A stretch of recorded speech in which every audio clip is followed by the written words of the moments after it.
pull up, and come on over and welcome to the realest corner on 101 TKO Radio's littest neighborhood. And it's your girl MJ, and I'm so excited to bring to you guys Junnie BMJ. Now look at Junnie BMJ as if the Junie B. Jones book, right? Look at her if she moved to Atlanta, got a microphone, and grew up with a podcast. It would be me.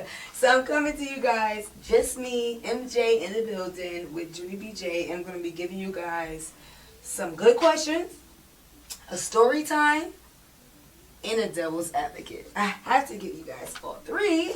So you guys, are you guys ready? I don't think you're ready. Let's do a cheers. Are you ready? Cheers. Cheers to you for tuning in and tapping in with me on 101 TKO Radio. And I'm so excited to be here. And I'm excited to come to you guys with a good conversation. Are y'all ready? All right, let's take a shot.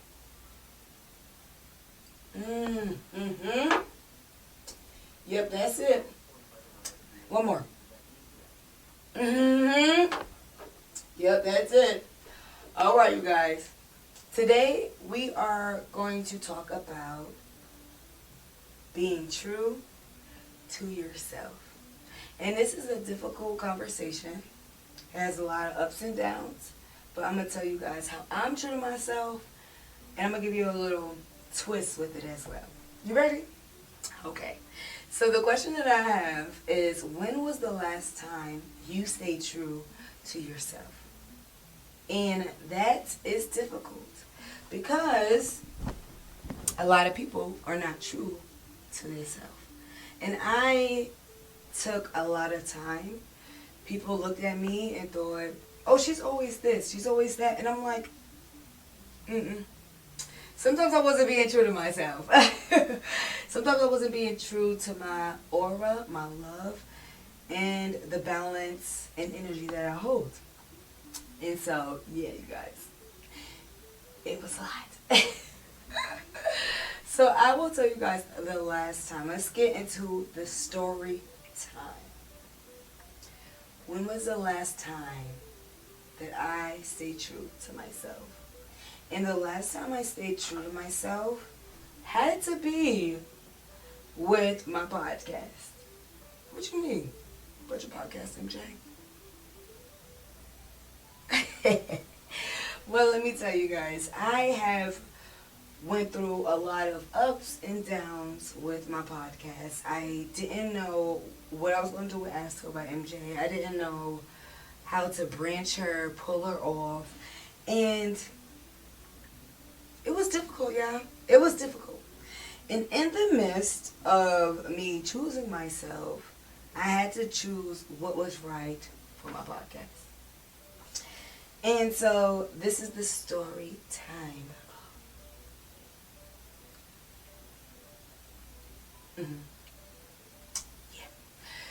Yeah.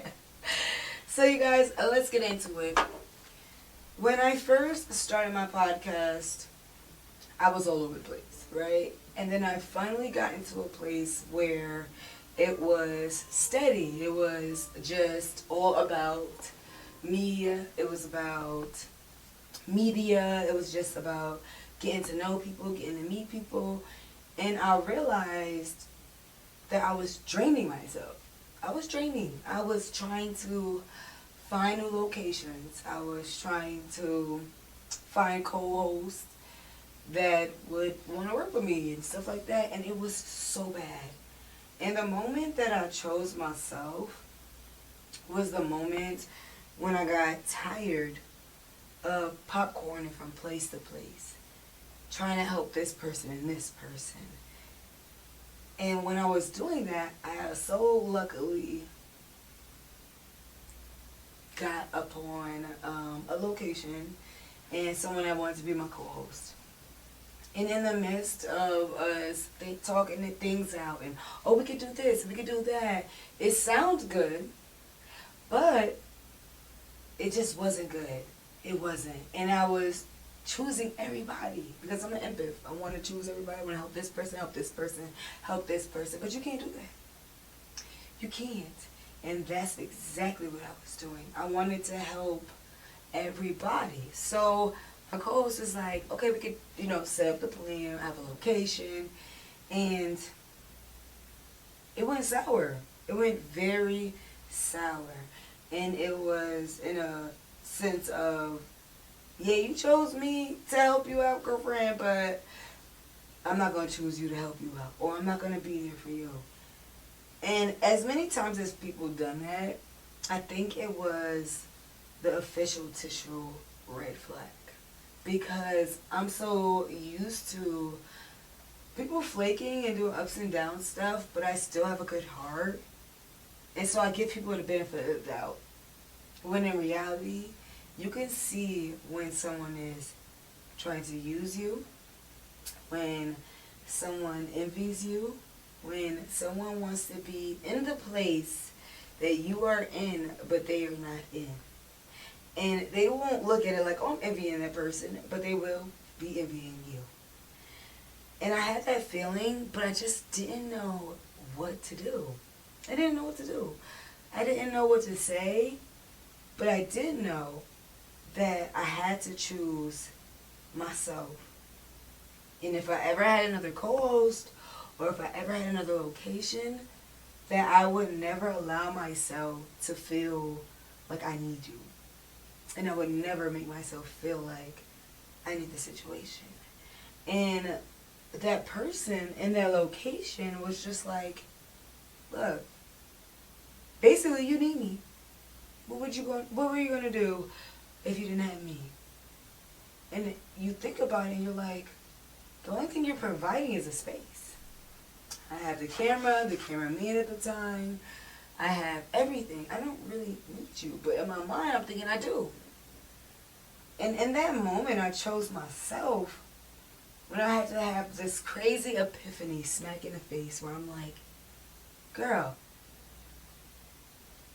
just because you have a location, my guy or my sis, doesn't mean I need you.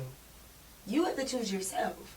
And I didn't want people coming to the house. I didn't want to do this and that. But it, like, smacked me so hard in the face having that conversation. Because it's like, even though you're telling me what you're going to do without me, in my mind I'm thinking, why did I make you feel like I needed you? Right? Why did I make you feel like you were important? And you're not. You are an add to me. And so I'm just like, ugh. But I chose to be like, okay, let's do this together. Because I do need the help, but I don't need you.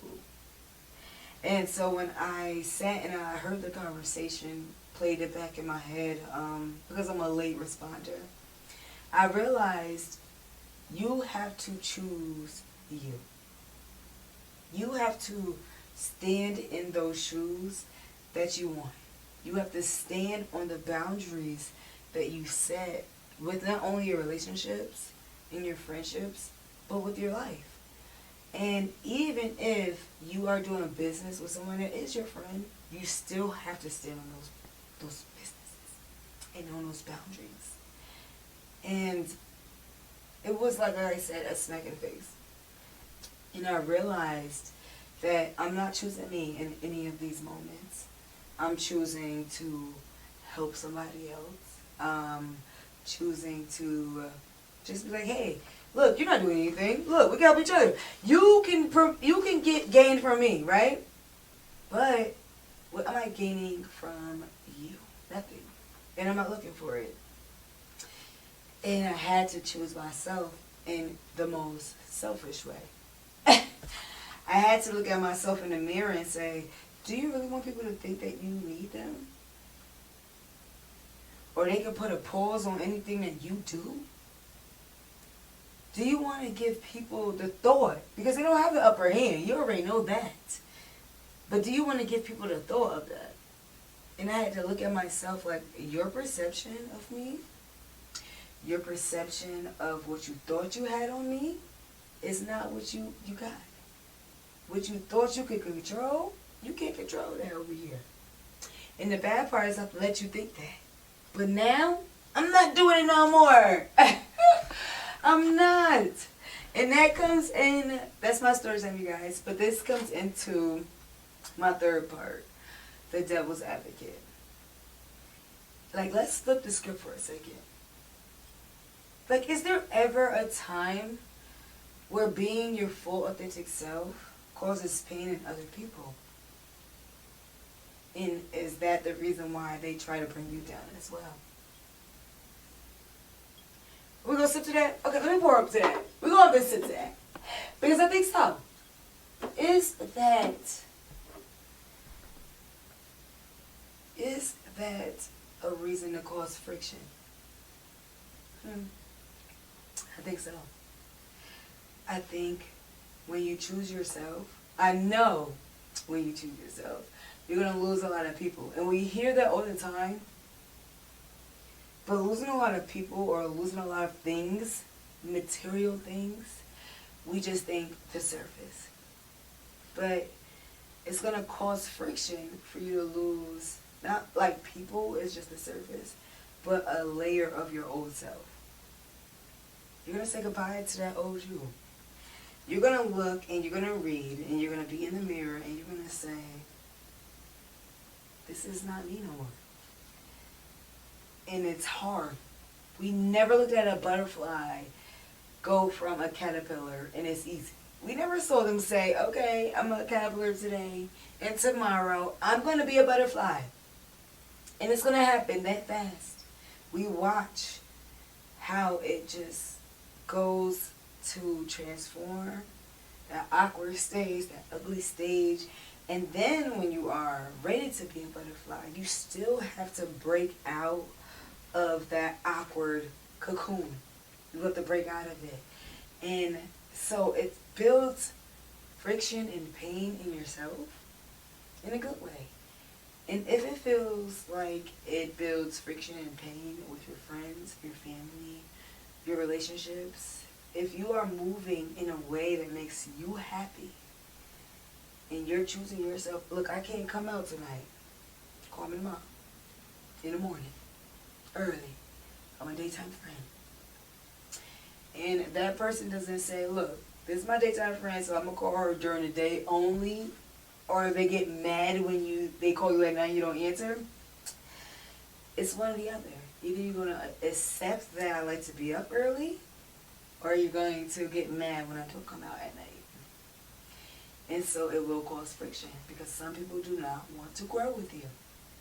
Everybody cannot grow with you. Everybody cannot go to where you're going. So when you're going to the top, sometimes people stay right here at the bottom. And we have to leave them there. And that is my devil's advocate part to it. You have to choose yourself and understand that it's ugly when you do it for you. So imagine how ugly it is when you are around the wrong people. And we don't do that over here. Not over here in Junnie BJ. Come on. Well, Junnie B did choose a lot of wrong friends, but she did have a story time, and that's what I'm doing with you guys. Every single Monday, you guys, I will be here with a drink, with a question, with a story time, and a twist to the story. I want you guys to tune in with me, Junnie BMJ. Come on, come and chill on the coolest corner, the coolest block in the 101 TKO neighborhood. And make sure you tap in with me. Now, before I let you go, I had to make sure that we have a mic check, a heart check, and a soul check. And make sure you guys tune in with me for the next conversation that we have coming up. Peace.